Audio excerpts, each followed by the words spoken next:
Imagine walking down a city block where every other house is a boarded-up shell, yet thousands of people are sleeping on the concrete just outside. Welcome to Baltimore. Last year alone, the city saw a staggering 26.5% spike in its homeless population, with families and children suddenly forced onto the streets. And while local leaders promise recovery, chronic homelessness has relentlessly climbed another 7% into 2026. Poverty is paralyzing the working class, and violent crime feeds on the desperation. How did one of America's most historic port cities become a trap its own citizens can't escape? The 41.8% shockwave. This collapse isn't anecdotal. It is written in hard, flashing red numbers. Baltimore's 2025 point-in-time count revealed a devastating 41.8% surge in homelessness in just the last 2 years. This wasn't a gradual rise, it was an overnight freefall. For years, pandemic-era rental protections served as an artificial floor, keeping tens of thousands of financially fragile residents safely housed. But when those moratoriums expired, that floor did not just crack, it completely gave way. When pandemic-era rental protections expired, the floor keeping the working class housed didn't just crack, it completely gave way. Skyrocketing rents and ruthless inflation hit at the exact same time eviction courts roared back to life. Sheriffs started taping notices to doors at a dizzying pace, sending a wave of families straight onto the streets and instantly crushing an already broken shelter system. But this 41.9% spike is merely the surface of the crisis. It is the headline that politicians are forced to acknowledge. What is truly terrifying, however, is not just the sheer, overwhelming volume of human beings suddenly sleeping in cars, in parks, and under highway overpasses. The most shocking part of this data is a hidden demographic shift that is quietly terrifying urban sociologists and economists alike. It is a fundamental change in exactly who is ending up on the streets, and it is a reality that will be explored shortly, one that proves the conventional understanding of urban poverty is completely dead. The ghosts of the row homes. Baltimore is famous for its classic brick row homes with iconic white marble steps, once the proud symbol of a booming working class. Today, thousands of them stand vacant, boarded up, and rotting from the inside out. Walk down certain blocks in West or East Baltimore and you are confronted with a maddening paradox. How can a major American city have a massive surplus of empty houses while thousands of its own citizens freeze on the pavement outside? Look at the contradiction. On one side of the street sit blocks of structurally sound homes, trapped in legal purgatory, tangled titles, and the portfolios of out-of-state land speculators. On the other side, just yards away, human beings wrap themselves in tarps and cardboard to survive the night. It is a staggering failure of urban planning. Baltimore literally possesses the cure for its own homelessness crisis, yet bureaucratic inertia keeps the medicine locked away. The housing exists, the people need it. But an invisible wall of political neglect keeps them permanently separated, leaving thousands sleeping in the shadow of empty homes they are forbidden to enter. From a distance, Baltimore's skyline projects the image of a functional, moving metropolis. But down at street level, a shift in the city's data is revealing a different reality. The prevailing assumption about the people living in encampments like this one is that they've lived on the margins of society for decades. It's a stereotype of the chronically disconnected that no longer matches the census data. This chart of the city's unsheltered population reveals a jarring shift. 52% of the people on these streets are experiencing homelessness for the very first time in their lives. These are warehouse laborers, substitute teachers, retail workers, and delivery drivers.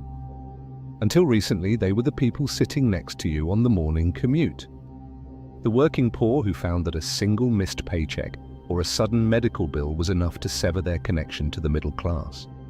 The escalation is most visible in this line chart, which shows a 46% surge in households with children ending up in vehicles or overflowing emergency shelters. When over half of the people on the sidewalk are entirely new to the experience, it reveals an economy with zero margin for error. The boundary between the housed and the unhoused has become a razor-thin line. To understand why these first-timers can't find their way back, we have to look at the entry points of the city's social safety net. Offices like this one are facing a massive bottleneck. This area chart tracks the city's unhoused demographics through 2026, and it highlights a persistent 7% upward climb in chronic homelessness. While families scramble to find stability, extended exposure to the elements begins to change the math of survival. The longer someone remains on the street, the more the trauma compounds and the mind and body begin to break down. Securing a simple bed requires navigating a maze of overwhelmed phone lines, wait lists, and eligibility requirements that change by the week. For many, the shelter system is often more dangerous than the pavement. For those with compounding mental illness or substance use disorders, the barriers are almost insurmountable.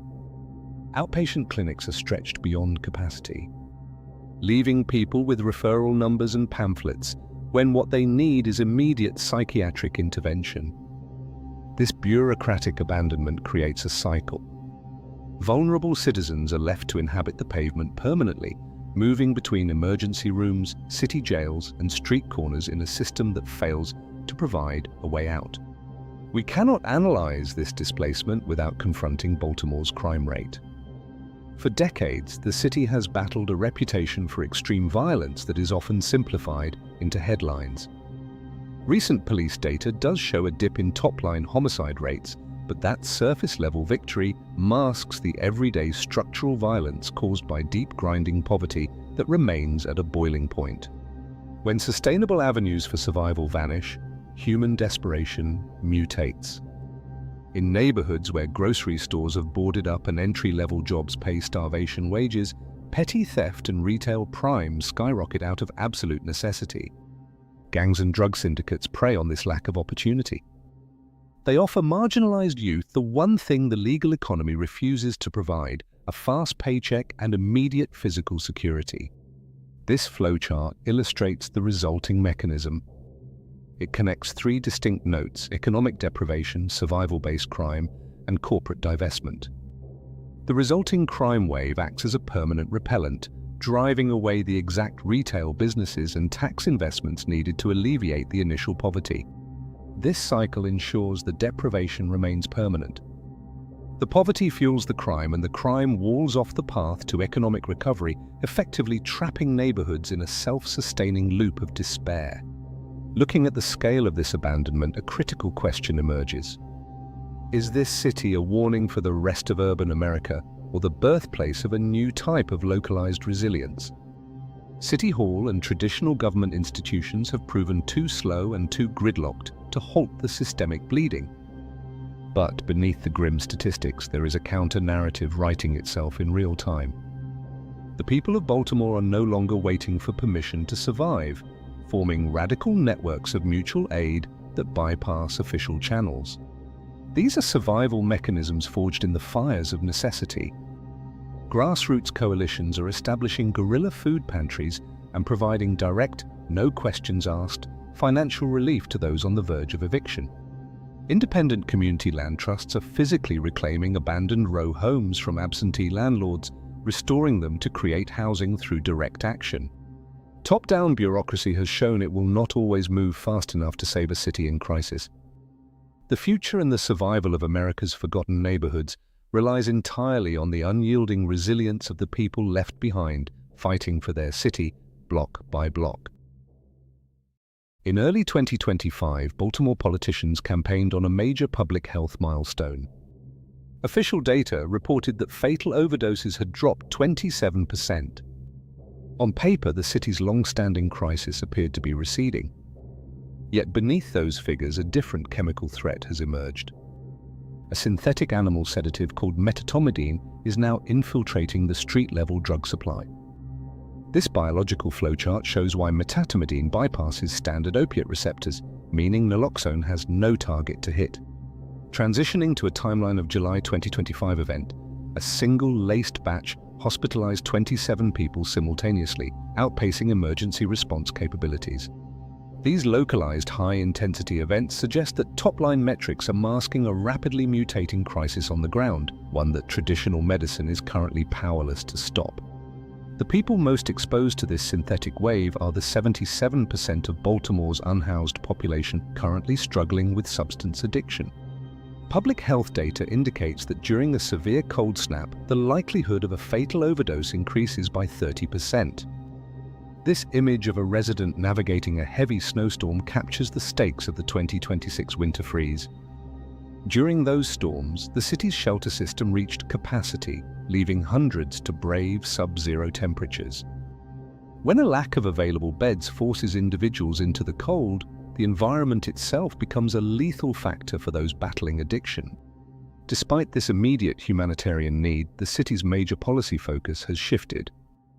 They are now betting 3,000 on a real estate initiative, raising the possibility that funds meant for housing might ultimately lead to the removal of the very people currently sleeping on the concrete. Look at the city's geometry. This map defines the black butterfly, majority black neighborhoods, and the central white L of historical investment. Planners then drew a destructive line directly through the western wing. This highway to nowhere bulldozed thriving black neighborhoods for an unfinished road. The project permanently fractured the local tax base. It severed these communities from the city's broader economic growth, leaving them isolated and underfunded for decades. This photograph of boarded-up historic row houses illustrates the modern result. Today, approximately 37,000 vacant or at-risk homes plague the exact same neighborhoods that were destabilized by that original planning disaster. The blight across West Baltimore wasn't an accident of the market. It was a geographically engineered crisis of displacement that continues to this day. Mayor Brandon Scott is now the primary champion of a new initiative intended to reverse this history called Reinvest Baltimore. This ambitious plan has secured significant state-level backing from Governor Westmore. Together, they are launching a 3,000 investment aimed at revitalizing 37,000 properties over the next 15 years. This chart contrasts the long-term goal with an immediate pledge, $900,000 to clear 5,000 vacants by 2029. When these targeted zones are mapped directly onto the black butterfly geometry, it becomes clear this investment lands squarely in the city's most historically neglected areas. While this capital offers a chance to cure the physical blight, the scale of this injection threatens to trigger a new wave of displacement in fragile neighborhoods. This photograph of restored homes sitting behind a debris-filled lot captures the friction between redevelopment and decay. These properties are the front lines where billion-dollar investments meet the reality of the drug crisis. In many cases, vulnerable residents are fighting for survival in the direct shadows of high-end real estate projects. The primary question for the city's future is whether these refurbished homes are intended for the people currently living there or for a new class of residents. If out-of-state capital floods these neighborhoods, the resulting rise in property values could outpace the ability of current residents to maintain their tenancies. Treating a public health crisis through a real estate lens runs the risk of viewing vulnerable citizens as obstacles to be moved rather than neighbors to be housed. The 2029 deadline to clear 5,000 vacant properties creates an immediate temporal pressure. To prevent these neighborhoods from becoming inaccessible to the working class, rent controls would likely need to be established before the first phase of redevelopment is complete. Establishing community land trusts would be necessary to secure land for the public good before private developers can acquire the revitalized inventory. Without these protective measures, the rising cost of living in a reinvested Baltimore creates a path towards displacement for those with no income. For the 77% of the unhoused population currently struggling with addiction, this transition could mean being pushed out of the city limits entirely. It is entirely possible for a city to successfully cure its blight, balance its budget, and repair its public image, while effectively erasing its most vulnerable citizens in the process.